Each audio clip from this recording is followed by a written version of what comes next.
When blood turns cold, the silent betrayal inside families, there is a particular kind of silence that does not exist in empty rooms. It exists at dinner tables.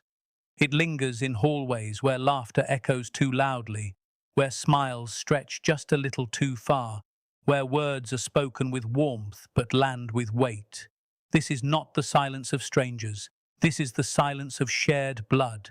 And when betrayal lives inside that silence, it does not knock the door down. It takes a seat. It listens. It waits. Because betrayal inside a family is never reckless. It is patient. We are taught from childhood that family is sanctuary, that blood means loyalty, that home is safety. But what happens when the very place meant to protect you becomes the place where your confidence quietly erodes? Not through shouting, not through obvious cruelty, but through comparison, through dismissal, through the subtle art of making you question your own worth while insisting it is for your own good. The most chilling betrayals are not dramatic. They are deliberate. They are wrapped in advice. They are delivered as concern. And they leave no visible scar for the world to see.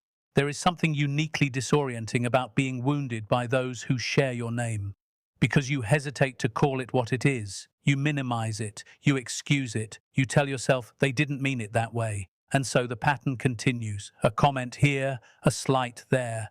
A moment of exclusion that seems too small to confront but too heavy to ignore.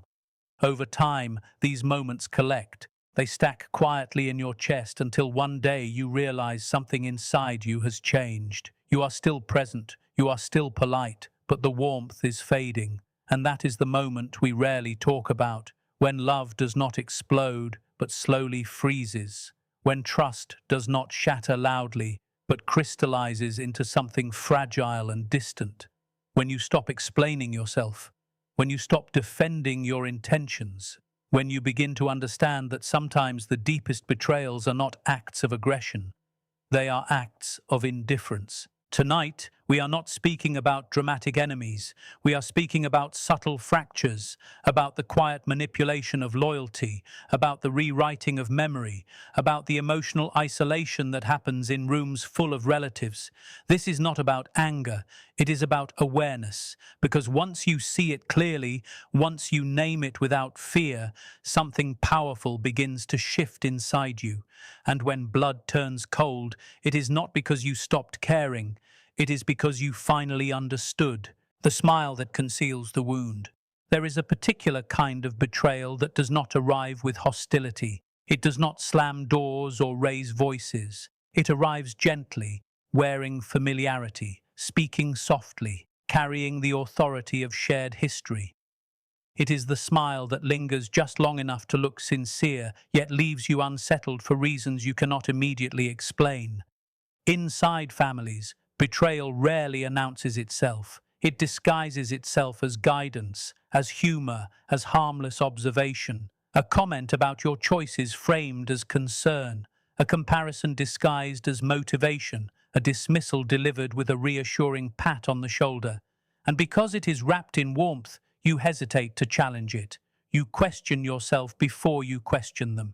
The smile that conceals the wound operates slowly. It studies your strengths and finds subtle ways to weaken them.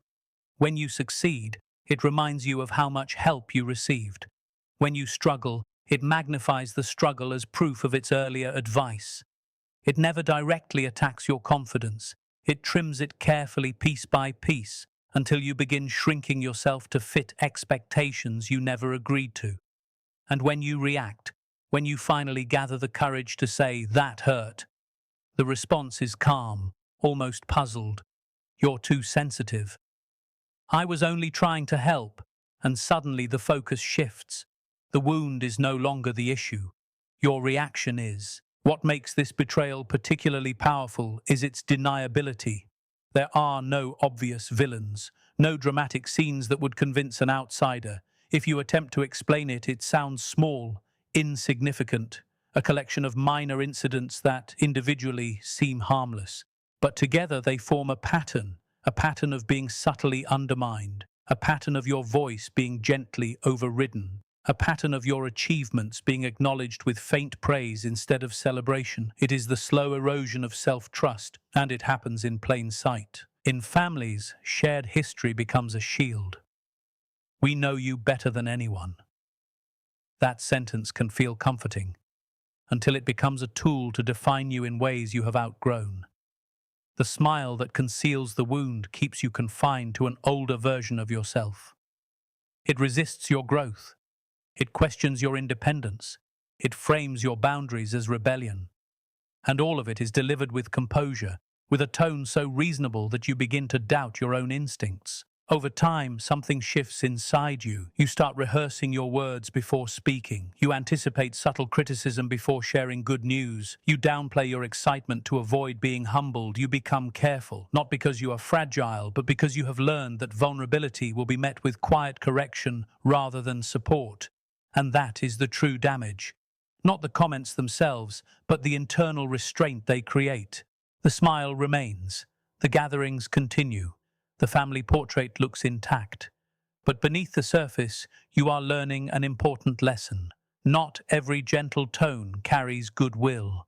Not every expression of concern protects you.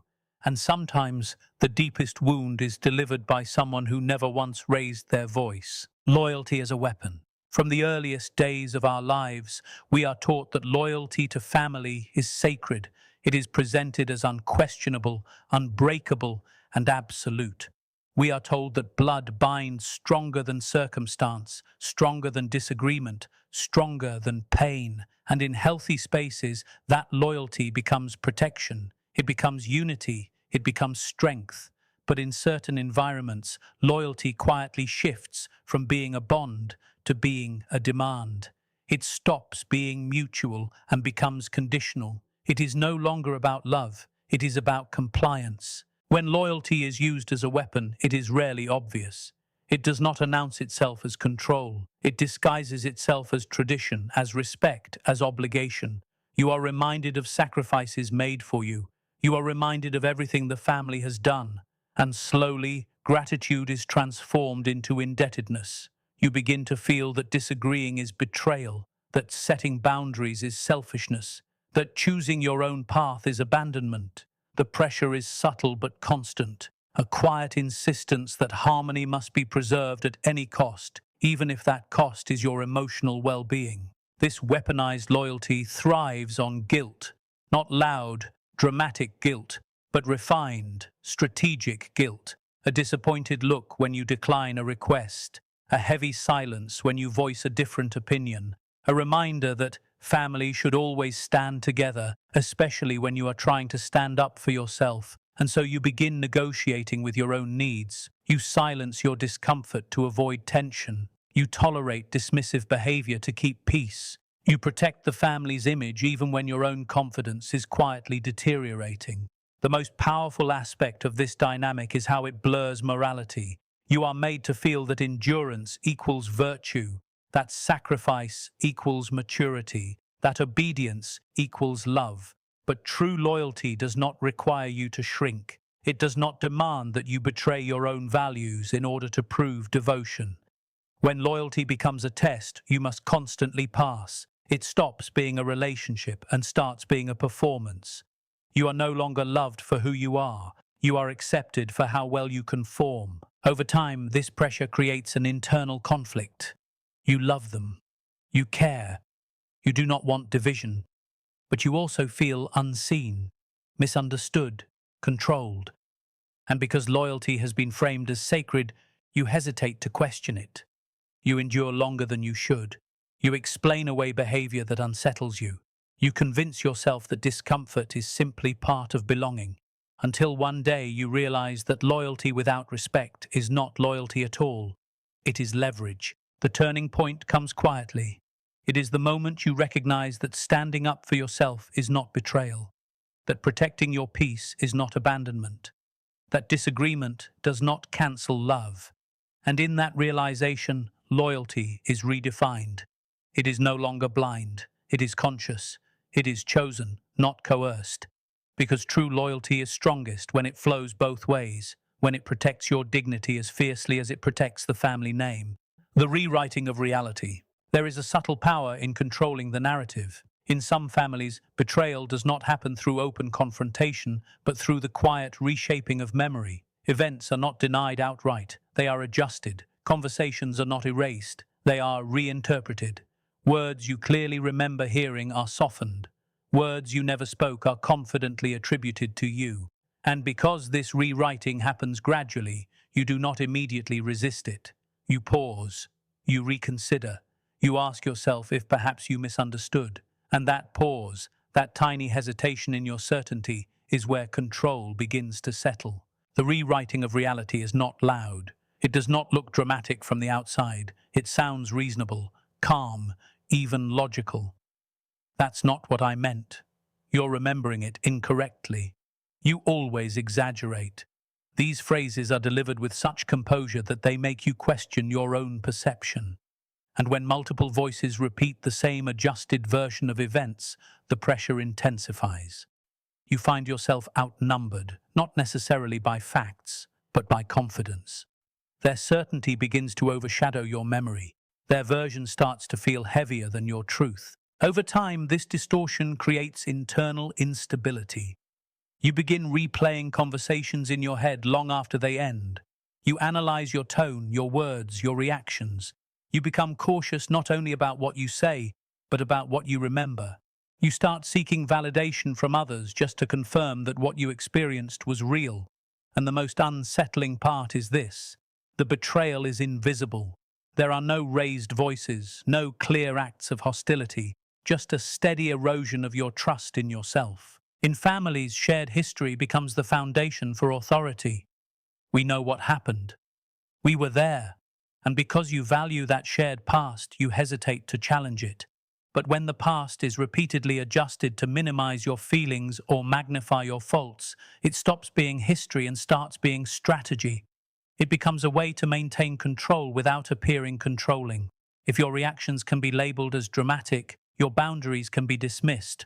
If your memory can be questioned, your confidence can be weakened. And if your confidence weakens, your independence follows. This kind of betrayal is deeply disorienting because it attacks something fundamental: your perception of reality. You're not just defending your feelings, you are defending your memory. You are defending your sanity in subtle ways, and yet you often do so quietly because confronting the distortion risks being labeled as difficult or argumentative. So you absorb it, you internalize it, you try to adapt. But clarity eventually rises. It begins with a simple realization: your experience matters, even if others reinterpret it.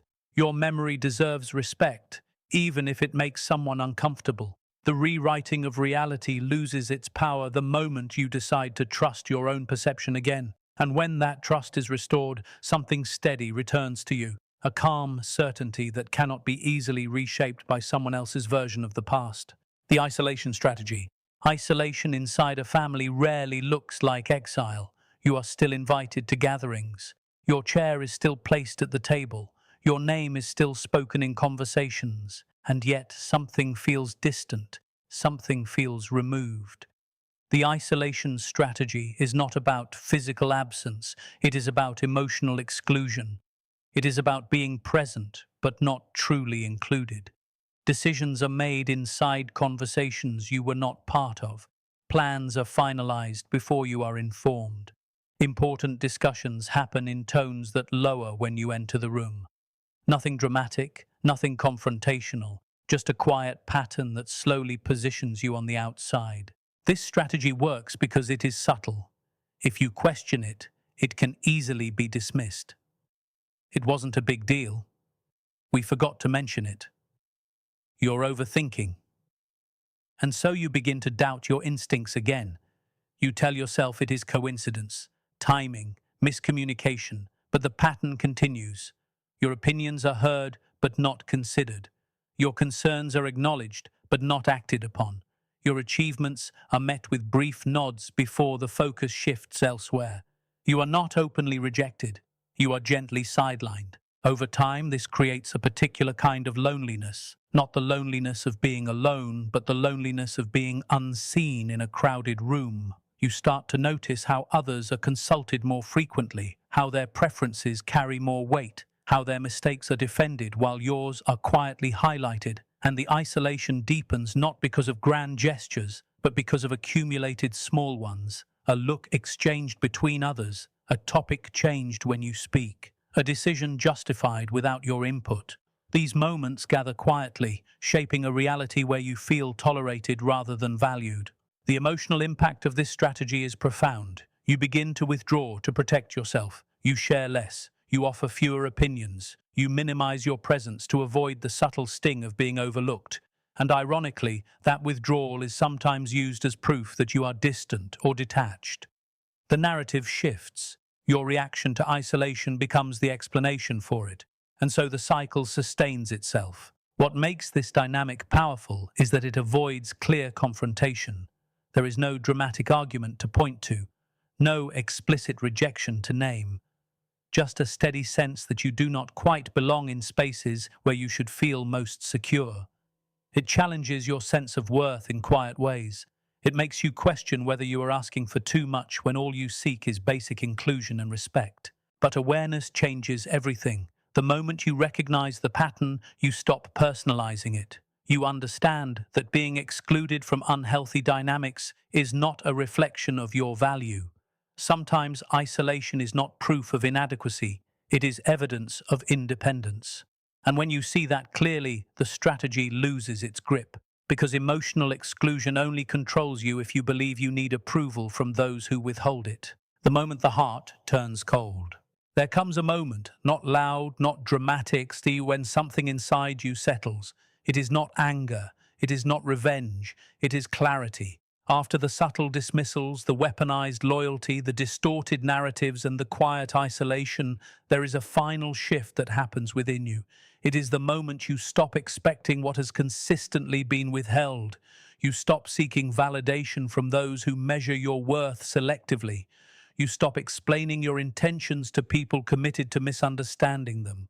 And in that stillness, your heart does not harden with hatred.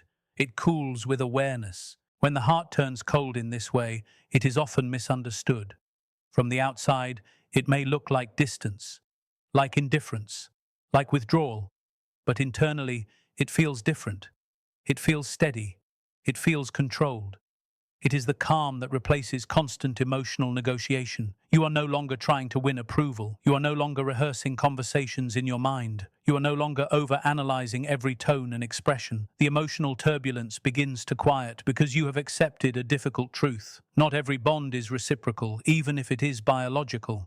This turning point is powerful because it restores your energy. For so long, you may have invested effort into fixing dynamics that were never designed to change. You may have carried the responsibility of maintaining harmony, absorbing tension, smoothing over discomfort. And when you finally release that responsibility, something shifts in your posture, in your voice, in your presence. You speak less, but with more certainty. You engage selectively, not defensively. You protect your peace not through confrontation, but through discernment. There is a dignity in this emotional cooling. It is not dramatic disconnection. It is measured detachment. You are no longer reactive to subtle provocations. You no longer rush to defend your character against quiet distortions. You understand that constant defense is a form of surrender, surrendering your peace to someone else's narrative. And so you choose differently. You choose silence when engagement would only drain you. You choose space when proximity breeds tension. You choose composure over conflict. The moment the heart turns cold is not the death of love, it is the end of illusion. You may still care, you may still wish things were different, but you no longer build your identity around being understood by those who refuse to see you clearly. You no longer confuse access with intimacy. You no longer mistake familiarity for safety. And perhaps the most powerful realization of all is this: your calm is not cruelty. Your distance is not betrayal. Your composure is not weakness. It is self-preservation refined by experience. When blood turns cold in this way, it is not because you stopped feeling, it is because you finally learned where to place your feelings and where not to.